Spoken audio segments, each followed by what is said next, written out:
ఆయనను పార్టీ జాతీయ working president గా కీలక బాధ్యతలు అప్పగిస్తూ తేదేపా నిర్ణయం తీసుకున్నది. ఆయన ఏమన్నా గెలిచిండా? అదేమన్నా ఎన్నికలు నిర్వహించిర్రా? ఆయన ముఖ్యమంత్రి కొడుకు ఆల్రెడీ కేబినెట్ లో ఉన్నాడు. ఒక కుటుంబం నుంచెలే, అది ఎన్టీ రామారావు నుంచి చంద్రబాబు నాయుడుకి వచ్చింది, చంద్రబాబు నాయుడు నుంచి ఈయనకు వచ్చింది. మరి వర్కింగ్ ప్రెసిడెంట్ కి ఒక బీసీకి ఎందుకు ఇవ్వలేదు? ప్రధాన కార్యదర్శులు ఎందుకు వాళ్ళు కావాలి? వాళ్ళు ఎందుకు ప్రెసిడెంట్లు కాకూడదు? మొత్తం పార్టీ పుట్టినప్పటి సంది మనం ఎందుకు ఉండాలి భయ్? వర్కింగ్ ప్రెసిడెంట్ సేమ్ ఈ తెలంగాణలో కూడా గట్టే ఉన్నది కదా. బీఆర్ఎస్ అయ్యే ప్రెసిడెంట్, కొడుకు వర్కింగ్ ప్రెసిడెంట్. ఇవి కుటుంబ పార్టీలు కదా. ఇంకా కాంగ్రెస్ లో గంతే కదా, ఆమె ప్రెసిడెంట్, ఆ తర్వాత ఆయన. అది ఇక్కడ సంబరాలు చేసుకున్నది ఏమిటికి? మన బీసీని ఒక అధ్యక్షుని చేశారనా, ఒక ఎస్సీని అధ్యక్షుని చేశారనా, ఒక ఎస్టీని అధ్యక్షుని చేశారనా? ఈ బుచ్చయ్య చౌదరి, యనమల రామకృష్ణుడు, ఎన్టీఆర్ దగ్గర నుంచి వెళ్ళి అత్యద్భుతమైన నాయకులు, ఎకనామిక్స్ చేయగలరు, పార్టీ క్రైసిస్ లో ఉంటే వాళ్ళని తీసుకొని వస్తారు. వీళ్ళు రాజకీయం చేసేటప్పుడు ఈయన పుట్ట కూడా పుట్టలేదు. ఎవరు? లోకేష్.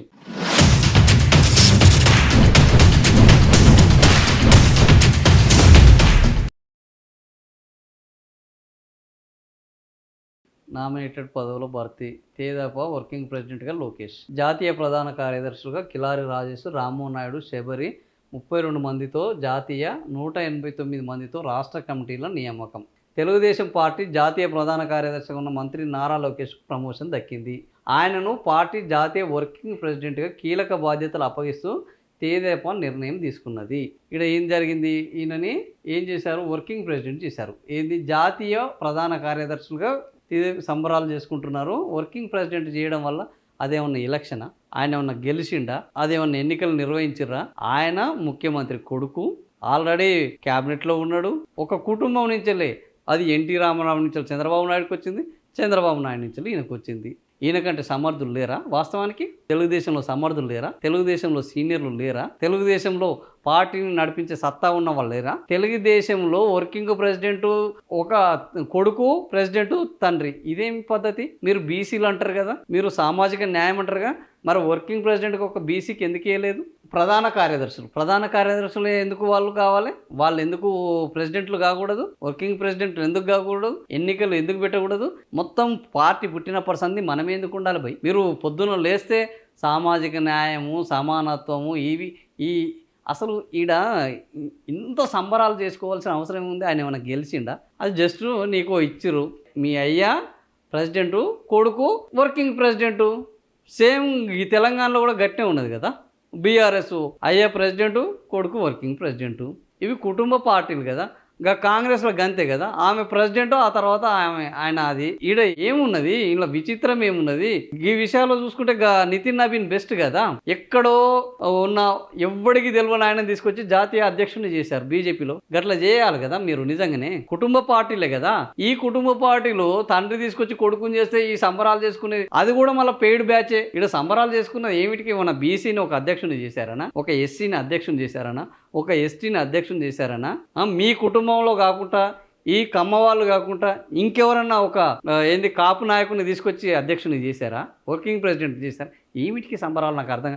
నాకు ఈ వార్త చూసినప్పుడు అదే అనిపించింది. పోలిట్ బ్యూరోలో సమతూకం అట.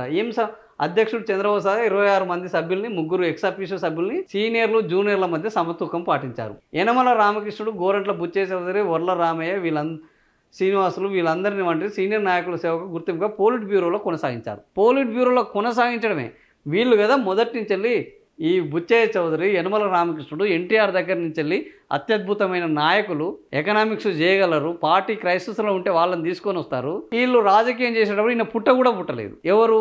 లోకేష్. వీళ్ళు రాజకీయం చేసేటప్పుడు ఆయన పుట్టలేదు. ఆయన వీళ్ళకి వచ్చి వర్కింగ్ ప్రెసిడెంట్ అవుతారట. ఆయన కింద వీళ్ళు జీ హుజూర్ అనాలట.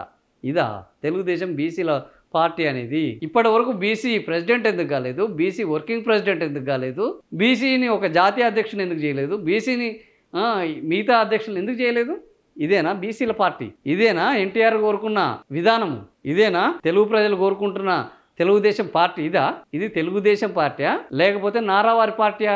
ఇది తెలుగుదేశం పార్టీనా, తెలుగు ప్రజల పార్టీనా, ఇది కమ్మ వాళ్ళ పార్టీనా? ఇక్కడ బీసీలు ఎక్కడున్నారు, కాపులు ఎక్కడున్నారు, ముదిరాజులు ఎక్కడున్నారు, బెస్తలు ఎక్కడున్నారు, మాలలు ఎక్కడున్నారు, మాదిగలు ఎక్కడున్నారు? సో ఇది నాకు తెలిసి నా ఆలోచన విధానం. నిజంగానే ఈ పార్టీలో ఇది కుటుంబ పార్టీ అని అనుకుంటే మీరు మీ అభిప్రాయం చెప్పండి. కాదు ఇది కుటుంబ పార్టీగా ఉండొద్దు, తెలుగు ప్రజల పార్టీగా ఉండాలంటే కూడా ఏం చేయాలో మీ అభిప్రాయం చెప్పండి. 100% ఇది సోషల్ మీడియాలో చర్చ జరగాలి. ఈరోజు ఎట్లాగో ఈ మీడియాలలో జరగదు, ఈ ఈనాడు, ఆంధ్రజ్యోతి ఈ మీడియాలలో జరగదు, సోషల్ మీడియాలో చర్చ జరగాలి. లోకేష్ సంబరాలు, అసలు లోకేష్ నిజంగా ఒక యూత్ లీడర్ అయితే ఆయన ప్లేస్లో ఆయన రాజీనామా చేసి స్వచ్ఛందంగా, ఆయనకి ఏమున్నది ఈరోజు యనమల రామకృష్ణ ఎందుకు చేయరు, బుచ్చేస ఎందుకు చేయరు, వీళ్ళు పెద్దోళ్ళు కదా. అక్కడ ఉన్న మిగతా వాళ్ళు ఈ ఉర్ల రామయ్యను, కాలువ శ్రీనివాసులను ఎందుకు చేయకూడదు? అక్కడ మహా నేతలు ఉన్నారు కదా, పెద్ద పెద్ద నేతలు. మీరు చెప్పిన వీళ్ళల్లో చాలామంది ఉన్నారు కదా, వాళ్ళందరినీ చేయకుండా నువ్వు కొడుకుని తీసుకొచ్చి రేపు మనవని తీసుకొచ్చి చేస్తావు. మీరు పల్లకి లెక్కాలే, మిగతా వాళ్ళందరూ బోయిలుగా మారాలనా? ఈ దానికి మళ్ళీ మా అంత సంఘ సంస్కర్తలు, మా అంత నీతివంతులు, మా అంత దైవ భక్తులు ఎవరు లేరని మళ్ళీ పైనకి పిచ్చరించుకోండు. జరుగుతున్న విధానం కుటుంబ పార్టీలు ఈ రాష్ట్రానికి ఎట్లా దాపురించాయి అనేదానికి ఇది ఒక నిదర్శనం.